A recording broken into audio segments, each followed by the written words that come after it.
Hola, hola, estamos de vuelta aquí en Tu Marca en Expansión, el espacio para el crecimiento comercial. Su servidora doctora Melixa Hospedales, de Centro Médico Estético MH, en su segmento Doctores de la Belleza, porque cuando estamos bellos por dentro, exteriorizamos esa belleza. Tengo como invitado al doctor Janiel Figueroa, él es médico neumonólogo. Bienvenido, doctor. Gracias, doctor, han tenido invitación. Gracias por acudir a esta entrevista con un tema muy interesante como la fibrosis pulmonar. ¿Qué nos dice, doctor, referente a este tema bastante, frecuente? Bueno, ya usted nos va a hablar de... Septiembre fue el mes de la fibrosis pulmonar a nivel mundial. Y la fibrosis pulmonar es una patología que se caracteriza porque el tejido pulmonar no es sano, es fibrosa, como le dice el nombre. En fines prácticos, un pulmón que debería ser como una esponjita se vuelve como un cartón. Eso pasa cuando hay fibrosis pulmonar. La epidemiología, doctor. Bastante amplia y variada, puesto que tiene muchísimas causas.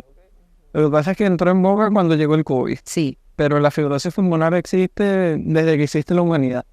Se ve antes del COVID, se veía mucho en personas mayores de 70 años. Ahorita se ve más frecuente no solo por COVID, sino porque estamos viendo que muchas enfermedades, sobre todo el colágeno, están produciendo fibrosis pulmonar. ¿Qué síntomas tiene esta patología? En sus estadios iniciales suele ser asintomática. Ok.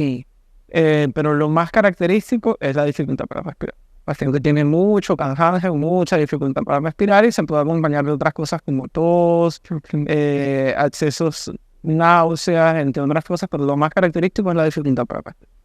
Eso es lo que más es frecuente. Es lo más frecuente. Cuando el paciente presenta ya dificultad, ya suele haber cierto grado de avance. Ok. Eso es más que todo, el paciente se siente así y es cuando acude a su... Es cuando acude, claro.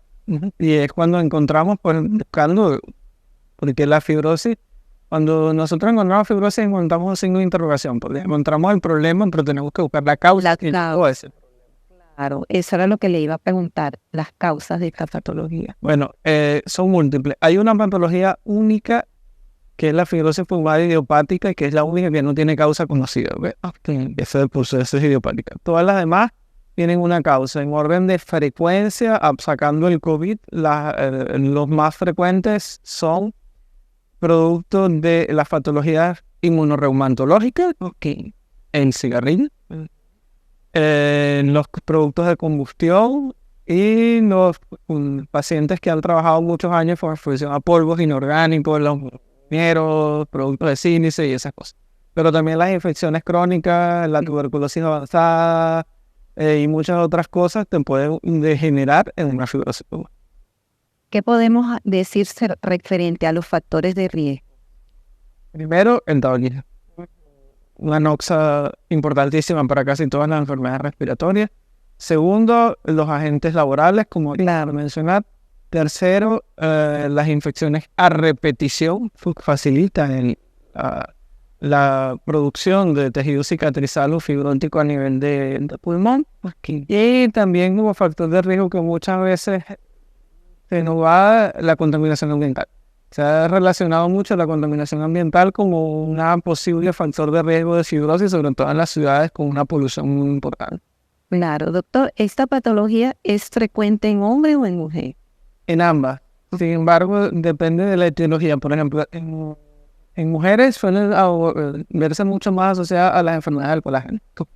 Y en hombres suele ser más asociada al cigarrillo.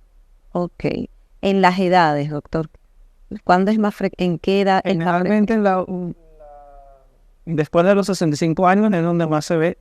Pero, como le comentaba, ahorita hay personas jóvenes que tienen cuadros fibróticos o cicatrizales a nivel de pulmón. Y es importante aclarar que la fibrosis como tal es una cosa, pero hay varios tipos de enfermedades que llevan a fibrosis y que dependiendo, algunas tienen tratamiento, algunas no, algunas se curan. Claro. Pero hay algo muy que dejamos después del COVID, que era esa famosa fibrosis post-COVID, Es importante saber que si hay fibrosis establecida, ya se queda, ya no regenera. Eso le iba a preguntar. Pero si usted tenía cambios sugestivos y se regeneró, gracias a Dios, usted no llegó a esta fibrosis. Ok. Porque la No tiene... no hay para atrás.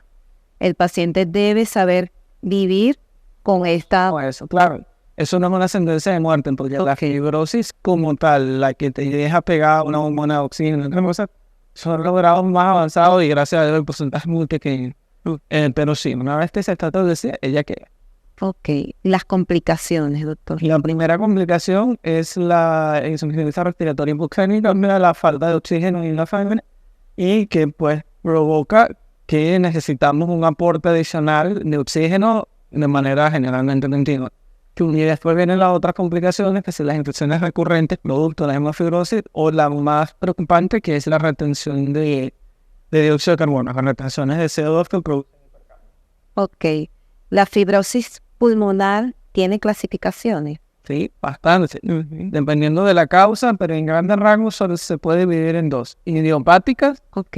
y de origen conocido. Así las dividimos. Y dependiendo de hacia qué lado nos vamos, diagnóstico, conducta y tratamiento. Claro. Doctor, ¿qué recomendaciones usted le diría a la población? Yo siempre le comentaba a los pacientes de COVID que las primeras alteraciones funcionales se ven en capacidad respiratoria, no se ven en radiología. Entonces, cuando ha tenido una patología sugestiva o que pueda degenerar en una fibrosis, yo siempre le recomiendo que primero hace una capacidad respiratoria, una espirometría, y si hay indicios, hacemos estudios más profundos, hacemos tomografía, hacemos otras cosas. Pero aunque parece ilógico, el primer marcador es la capacidad respiratoria. Eso es lo que me indica que puede haber algo desarrollándose. Claro, todavía no hay visible ni imagen. Claro.